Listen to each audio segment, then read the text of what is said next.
بسم اللہ الرحمن الرحیم۔ پارہ نمبر 25 ہے، سورہ حامیم سجدہ۔ اللہ تعالیٰ فرما رہے ہیں کہ Arabic is the universal language. اللہ نے قرآن کے پیغام کے لیے عربی کو کیوں چنا؟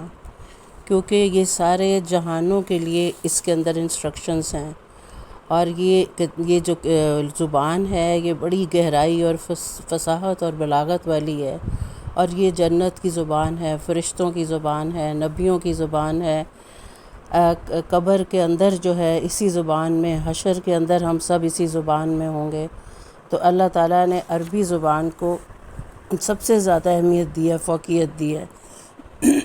اس کو سیکھے بغیر ہم قرآن کی گہرائیوں تک نہیں پہنچ سکتے۔ پھر اللہ تعالیٰ فرماتے ہیں کہ جب برے دن آتے ہیں نا کسی کے، تو اس کو اپنے عیب اور گناہ بھی نا ہنر لگنے لگتے ہیں، اچھے لگنے لگتے ہیں۔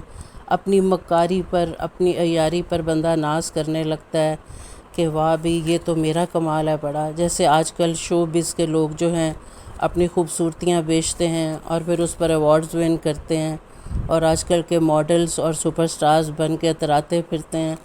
تو اللہ فرماتے ہیں کہ یہ مذاق کر رہے ہیں، ہاں، یا دل لگی کر رہے ہیں، لیکن اصل میں ان کے دلوں پر پردے پڑے ہوئے اور ان کے کانوں میں گرانی ہے۔ پھر اللہ پاک زمین اور آسمان کی 6 دن میں تخلیق اللہ تعالیٰ فرما رہے ہیں کہ اس گنتی کا کیا مقصد ہے، یہ 6 دن کا ذکر کیوں کیا گیا ہے تخلیق میں۔ اللہ تعالیٰ تو کون فرمائے تو سارا کچھ ہو سکتا ہے۔ تو اس کے بارے میں ہمیں ایک حدیث بھی ملتی ہے کہ پہلے دن اللہ تعالیٰ نے نور سے کائنات بنائی، پھر زمین اور آسمان، سورج، چاند، ستارے لگائے۔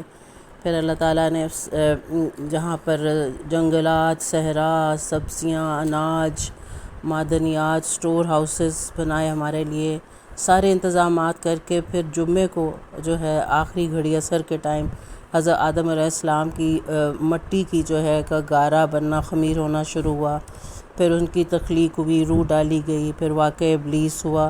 یہ سب کچھ 6 دنوں میں ہو گیا، اور اس طرح جو ہے یہ عالم اسباب میں ہم اتر آئے، اور اس عالم امتحان کا شروع ہو گیا، اس کا ٹائم پیریڈ۔ تو ہر چیز جو ہے اللہ تعالیٰ فرماتے ہیں کہ بتدریج کرو، یہ قانون قدرت ہے کہ سب کچھ سٹیپ بائی سٹیپ ہوگا۔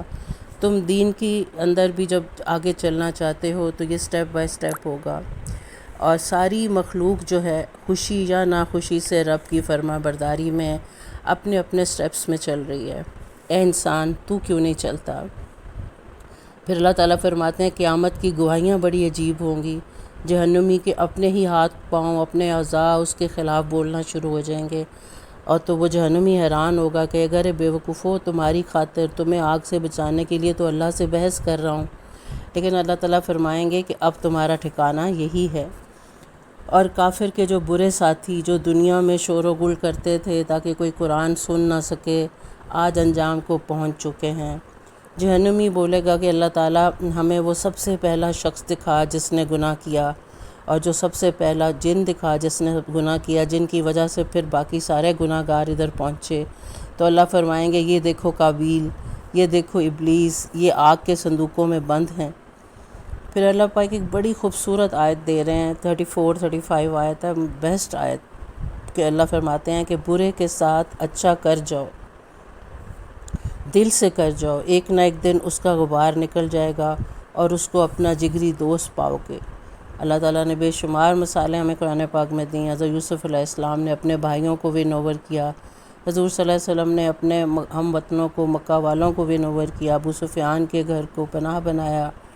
شیطان ضرور منع کرے گا کہ بہت مشکل ہے، برا شخص سر پہ چڑھ جائے گا اور تنگ کرے گا، مگر یقین کریں کہ نسخہ مجرب ہے، آزمودہ ہے، سچا اور کرا ہے، کر کے دیکھیں۔ اب کفار کا ایک اور اعتراض تھا کہ جی قرآن عجمی زبان میں کیوں نہیں آیا، عربی میں کیوں آیا؟ تو جواب آیا اللہ کی طرف سے کہ پھر تم نے یہ کہنا تھا کہ رسول عربی ہے اور قرآن عجمی، یہ کیا بات ہوئی؟ اللہ فرماتے ہیں ٹیڑھے دلوں کا ٹیڑھ جو ہے وہ بڑھتا ہی جاتا ہے، کم نہیں ہوتا۔ پھر اللہ ایک اعلان کر رہے ہیں، اناؤنسمنٹ، کہ قرآن کی حفاظت کا ذمہ اللہ نے لیا ہوا ہے۔ یہ قرآن، یہ شریعت کے اوپر اللہ کے پہرے ہیں۔ اس قرآن کے الفاظ، زیر زبر پیش، اس کے معنی اللہ تعالیٰ نے حافظوں، قاریوں، عالموں، اولیاء کو پہرے دار بنایا ہوا ہے۔ ٹائٹ سیکیورٹی اللہ تعالیٰ کی، اور تا قیامت ہے۔ اور اس نالج کو جو ہے کوئی ادھر سے ادھر نہیں کر سکتا۔ سرکش کا مزاج اللہ تعالیٰ بتا رہے ہیں کہ اس کی سائیکالوجی ہوتی ہے کہ اس کو جو ہے نا جب خوشحالی آتی ہے نا تو اس میں اللہ تعالیٰ سے جو ہے نا جو پہلے تو خوشحالی کی دعائیں مانگتا ہے اور پورا زور لگا دیتا ہے کہ اللہ اچھے دن لے، اللہ یہ بھی کروں گا، یہ بھی کروں گا، اور اگر تکلیف آ جائے نا تو کمزور پر چڑھائی کر دیتا ہے فرسٹریشن میں، اور اگر مشکل کے بعد پھر آسانی آ جائے تو کہتا ہے یہ تو میرا کمال ہے، یہ تو میرا ہنر ہے، پھر کیا ہوا، اچھے برے دن تو آتے جاتے رہتے ہیں، پہلوں پر بھی آئے تھے، یعنی شکر گزاری نہیں کرتا۔ تو کیا آج ہمارا مزاج بھی ایسا ہے؟ اس کا جواب آپ خود دیں، اپنے اندر ٹٹولیں۔ سورہ شورا شروع ہو رہی ہے کہ حضور صلی اللہ علیہ وسلم کو تسلی دی جا رہی ہے کہ ان کی دل خراش باتیں ایسی ہیں کہ آسمان بھی پھٹ جائے، بس آپ القرہ یعنی مکہ میں یہ جو بستیوں کی ماں ہے، جو گڑھ ہے، اور اس کے ارد گرد بس پیغام دین پہنچاتے جائیں۔ اللہ تعالیٰ چاہتا تو اختلاف ایک دن میں ختم ہو جاتا، لیکن اللہ تعالیٰ نے رحم اور قہر کو دکھانا ہے، اللہ تعالیٰ نے چھانٹی کرنی ہے لوگوں کی، اچھے اور بروں کی۔ اسلام کوئی نیا دین نہیں ہے، سب انبیاء یہی بتاتے آئے ہیں کہ مخلوق خدا کو فائدہ دو اور ان کو اللہ سے جوڑو۔ سب کی ایک ہی آواز تھی کہ تفرقے نہ ڈالو، ایک ہو کر رہو۔ آیت نمبر 19 بڑی پیاری، اللہ فرماتے ہیں اللہ لطیف بعبادہ یرزق من یشاء، کہ اللہ تعالیٰ کا رزق کا نظام بڑا ہی لطیف ہے، کسی کو اس لیے دے دیتا ہے کہ اگر نہیں دوں گا نا تو دوسروں کا جینا مشکل کر دے گا، اس لیے اس کو کچھ دلا کے علیحدہ بٹھا دوں، ورنہ سب کو تنگ کرے گا۔ کسی کو اس لیے نہیں دیتا کہ اگر دے دیا تو تب جینا مشکل کر دے گا۔ تو اللہ کی دین ہے، اللہ کے اندازے ہم نہیں جانتے۔ رزق کھانا پینا نہیں ہے، بلکہ علم، صحت، اولاد، توانائی، تقوی، ایمان، ولایت، یہ سب رزق ہے۔ ہمارے ہر رونگٹے پر اس کا شاہانہ الطاف ہے۔ نافرمان جو ہے اس کے اوپر بھی اس کا لطف عام ہے۔ ابو جہل کافر ہو کر بھی مالدار، اور بحضرت بلال رضی اللہ تعالیٰ عنہ غریب مومن ہو کر بھی سردار بنے۔ اللہ حضور صلی اللہ علیہ وسلم نے فرمایا کہ میرے بعد میرے اہل بیت کا ضرور خیال کرنا، میں تم سے اور کوئی معاوضہ نہیں مانگتا، بس یہ کہ میرے اہل بیت کا خیال رکھنا۔ اللہ تعالیٰ پھر مومنین کی صفات بتا رہے ہیں بار بار کہ میرے پیارے اور میرے لاڈلے جو ہیں وہ کیسے لوگ ہوتے ہیں، وہ مشاورت کرتے ہیں، اس طرح کے سورہ کا نام شورا رکھا گیا ہے۔ آپس میں امامت ہو، خلافت ہو، جنگ ہو، نکاح ہو، اور زیادتی کے اوپر جو ہے بدلہ بھی لیتے ہیں اور معاف کر کے اصلاح بھی کر دیتے ہیں۔ اپنے اوپر ہمیشہ دوسروں کو ترجیح دیتے ہیں، اپنا سب کچھ دوسروں کو لٹا دیتے ہیں اور پرواہ نہیں کرتے۔ اللہ بادشاہ ہے، لیکن اللہ تعالیٰ نے دنیا میں کچھ ظاہری بادشاہ بنائے اور کچھ اللہ نے باطن کے بادشاہ بنائے جو اولیاء کرام ہیں۔ اس کی شان بے نیازی ہے، کسی کو بیٹے دیتا ہے، کسی کو بیٹیاں دیتا ہے، کسی کو دونوں دیتا ہے، اور کسی کو کچھ بھی نہیں دیتا، بانجھ کر دیتا ہے۔ تو یہ اللہ تعالیٰ کی جو ہے اپنی بانٹ ہے، یہ اس کی تقسیم ہے۔ سورہ زخرف شروع ہو رہی ہے، قرآن لوح محفوظ سے اتارا گیا ہے۔ اللہ تعالیٰ نے زمین کو بچھونا بنایا ہوا ہے، یہ زمین کی گود دیکھو جو کہ ہمیں لے کر جو ہے ڈولتی نہیں ہے، اس کے اندر اللہ نے راستے بنائے ندیوں، آبشاروں، دریاؤں کے ساتھ ساتھ، اور اس کے پانیوں کے اندازے دیکھو کہاں کتنا پانی چاہیے، کشتیاں، چوپائے اور سواریاں۔ پھر اللہ تعالیٰ فرماتے ہیں کہ سواری کی دعا جب سواری پر بیٹھو تو یہ پڑھو سبحان الذی سخر لنا ھذا، یہ والی دعا۔ اور ایسے ہی اللہ تعالیٰ فرماتا ہے کہ تمہیں دنیا سے چلے جانا ہے اور تمہیں اپنے آخرت کے گھر کی طرف موت کے اوپر سوار ہو کے جانا ہے۔ مشرکین کی ایک اور سوچ بتائی جا رہی ہے، گھٹیا ان کی سوچ کہ فرشتوں کو اللہ کی بیٹیاں بنا دیا، اور اللہ کے لیے ہلکی مخلوق جس کو وہ ہلکا سمجھتے تھے، یعنی لڑکیوں کو، بیٹیوں کو، اس کو اللہ کے لیے چوز کیا، اور خود اگر لڑکی ہو جائے اپنے گھر میں تو گھبرا جاتے، چہرہ غم سے سیاہ ہو جاتا، حواس اڑ جاتے۔ اور اس ہلکی مخلوق جو ہے یہ زیوروں اور رنگوں میں اور کپڑوں میں خوش رہتی ہے، اور بات بھی کرے تو واضح نہیں کرتی، اور اگر اپنے حق میں کچھ بولنا چاہے تو اپنے خلاف خود ہی ثبوت دے جاتی ہے۔ یہ فطرتاً طبعاً جو ہے ایک عورت کی فطرت بتائی جا رہی ہے، اس میں نعوذ باللہ عورت پر کوئی تنقید نہیں کی جا رہی۔ اللہ تعالیٰ نے عورت کو ناقص العقل اور جذباتی بنایا ہے، لیکن یہ بھی یاد رکھیں کہ یہی عورت جو ہے یہ نبیوں اور ولیوں کی پرورش کرتی ہے، اس کی کوکھ۔ پھر کفار جو ہے وہ اعتراض کرتے کہ جی یہ مکہ یا طائف کے کسی امیر، کسی رئیس، کسی سردار پر ہی قرآن اتار دیتے۔ تو اللہ تعالیٰ فرماتے ہیں کہ یہ اللہ کی بانٹ ہے، یہ اللہ کا چناؤ ہے۔ پھر اللہ تعالیٰ گردش مال کے بارے میں بتا رہے ہیں کہ میں نے امیر اور غریب کو ایک دوسرے کا محتاج کیوں بنایا۔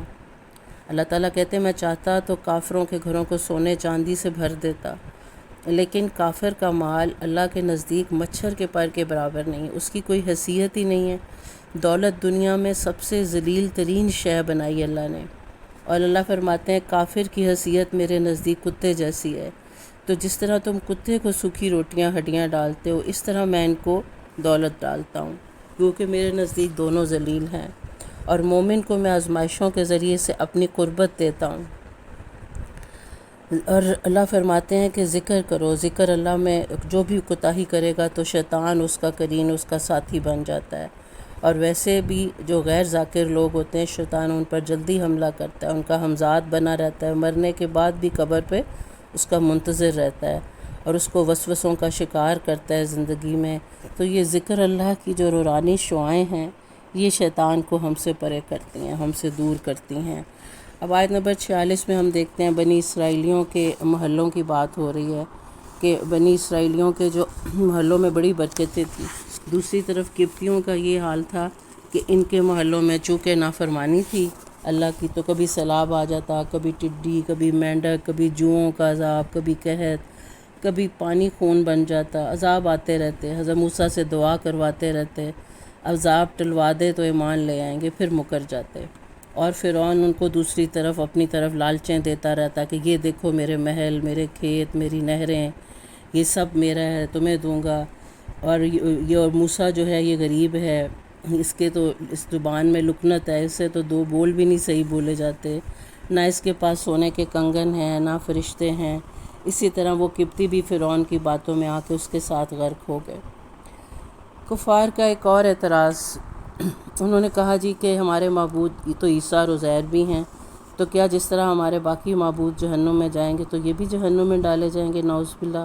وہی آئی کہ یہ اللہ کے مقدس بندے ہیں، انہوں نے تمہیں نہیں کہا تھا کہ تم ہماری عبادت کرو، اور حضرت عیسیٰ تو نشانی بن کر زمین پر دوبارہ اتارے جائیں گے، صلیب کو توڑیں گے، خنزیر کو جو ہے اس کو ماریں گے، دمشق کی مسجد کے سفید مینارے پر اتریں گے، دجال کو ماریں گے، دوبارہ اسلام نافذ کریں گے، پھر سے خوشحالی آئے گی۔ اللہ تعالی ہمیں یہ پھر سے امام مہدی اور حضرت عیسیٰ کا دور دکھا دے، اور ہم اسلام کی خوشحالی اور اسلام کی سربلندی اپنی آنکھوں سے دیکھ کر مریں۔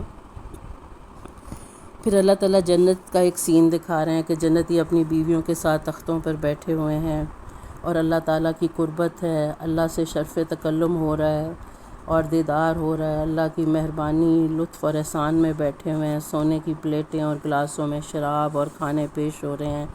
آج وہ جنت کے مہمان بھی ہیں اور وارث بھی ہیں اور میزبان بھی ہیں، سبحان اللہ۔ مجرم ہمیشہ عذاب میں رہیں گے۔ دروغہ جہنم مالک ہی پوچھے گا کہ تمہارے پاس رسول آئے تھے تو اس وقت تم نے کیوں نہیں سوچا کچھ؟ وہ کہیں گے ہم جھٹلا بیٹھے، تو ہم سمجھے تھے کہ یہ سب جو ہے غلط ہے، ہمیں موت نہیں آئے گی۔ تو پھر وہ مالک ہی کہے گا پھر رہو اس کے اندر، اب تمہیں واقعی موت نہیں آئے گی۔ آیت نمبر 79، ام ابرموا امرا فانا مبرمون، کہ وہ اپنا مکر کرتے جائیں اور اللہ تعالیٰ اپنی تدبیر کرتے رہیں گے۔ یا نبی آپ تسلی رکھیں، یہ دشمن آپ کا بال بھی بیکا نہیں کر سکیں گے۔ دشمنوں کے لیے اور بیماری کو ٹالنے کے لیے یہ والی آیت پڑھنا بہت مشرف ہے۔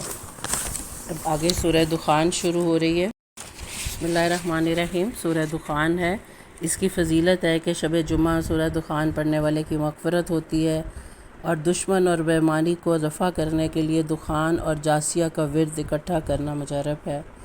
شروع اس طرح ہو رہی ہے پہلی آیت سے کہ قرآن برکت والی رات میں آیا، اس کو لیلۃ القدر میں اللہ تعالیٰ نے پہلے آسمان پر اتارا، اور اس رات احکامات متعلقہ فرشتوں کو ہینڈ اوور کیے جاتے ہیں، سالانہ بجٹ، رزق، زندگی، موت، عزت، ذلت، علم، ان سے یہ سارے فیصلے کیے جاتے ہیں، اور زمین و آسمانوں کا رب جو ہے موت، زندگی، آنے جانے والے سب جو ہے اس کے حکم کے تابع ہیں سارے نظام۔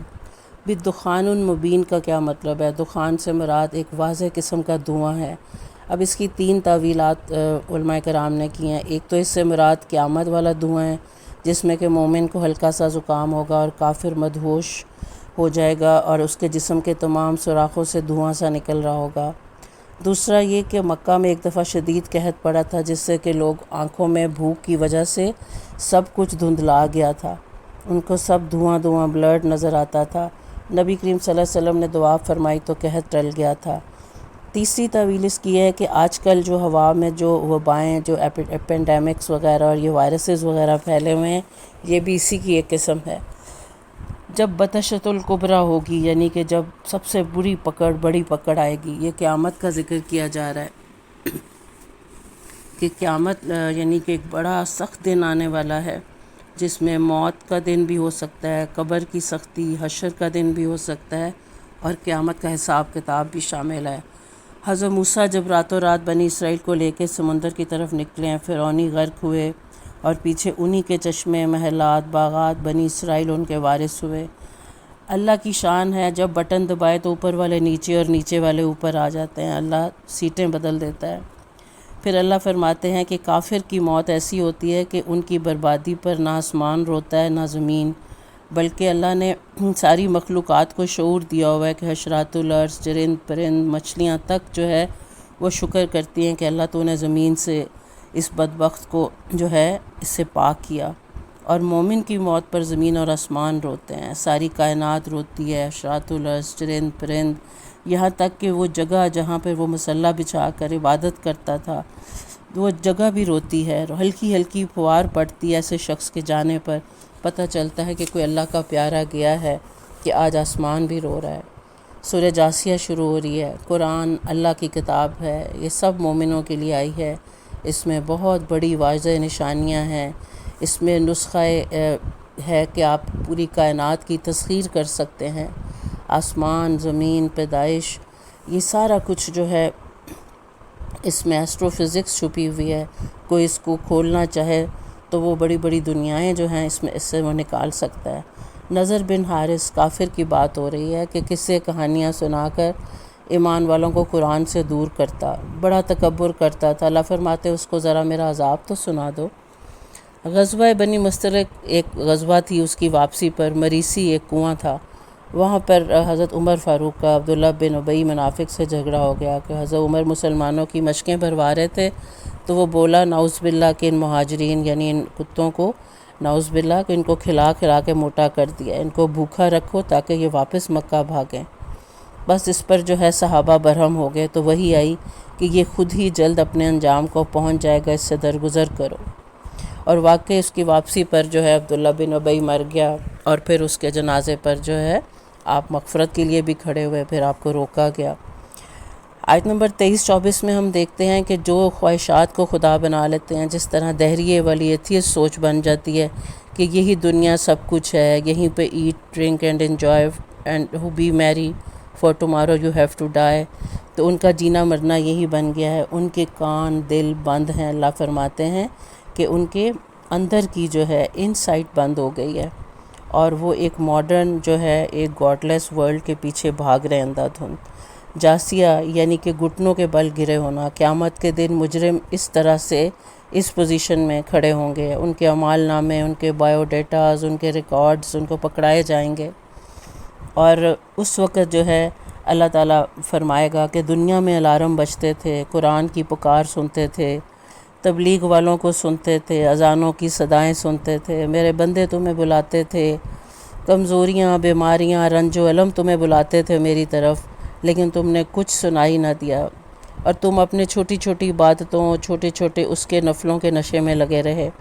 آج جو ہے اللہ تعالیٰ فرمائے گا کہ میں بھی تمہیں نظر انداز کرتا ہوں، جیسے تو نے دنیا میں ہمیں بھلا دیا تھا۔ اس کے ساتھ ہی یہ ہم اینڈ کرتے ہیں، کل سورہ جو ہے کاف کریں گے 26ویں پارے کی۔ ہم دیکھتے ہیں کہ ہماری اندر کی بے چینی کو اور بے قراری کو قرار نہیں آ رہا، جب تک ہم سارے مسلمانوں کی، ساری امت کی فکر نہیں لگائیں گے، اندر سینے میں ٹھنڈ نہیں پڑے گی، یہ اندر کی مشین جو ہے کام کرنا صحیح نہیں کام کرے گی، اور اس اندر جو ضمیر جو ہے کہ چوکے لیتا رہے گا، یہ مشین سوچتی رہے گی کہ ہم اپنے ہاتھ حصے کا کام کر رہے ہیں کہ نہیں کر رہے ہیں۔ ہم نے یہ نہیں سوچنا کہ میں اکیلی کیا کر سکتی ہوں، ایک چڑیا بھی جو ہے نا وہ چونچ میں پانی لائی تھی، آگ بجھانے کی کوشش کی تھی، تو چونچ میں جو ہے ہی صحیح، اتنی صحیح ہم اتنا ہی کر لیں۔ حضرت عائشہ، حضرت فاطمہ اور ان کے گھروں کے نقشے پھر سے زندہ کر کے دکھائیں کہ یہ فرقوں کی بحث اور یہ موٹاپا اور کھانوں کے بوفے اور یہ حسن کا آپس میں تکاثر، تفاخر، پیسے کا تفاخر، یہ کب تک ہم کرتے رہیں گے؟ میلہ تو ختم ہو رہا ہے، زندگی کی مہلت ختم ہوتی جا رہی ہے۔ اللہ تعالیٰ اس رمضان کو کایا پلٹ رمضان بنائے۔ وآخر دعوانا ان الحمدللہ۔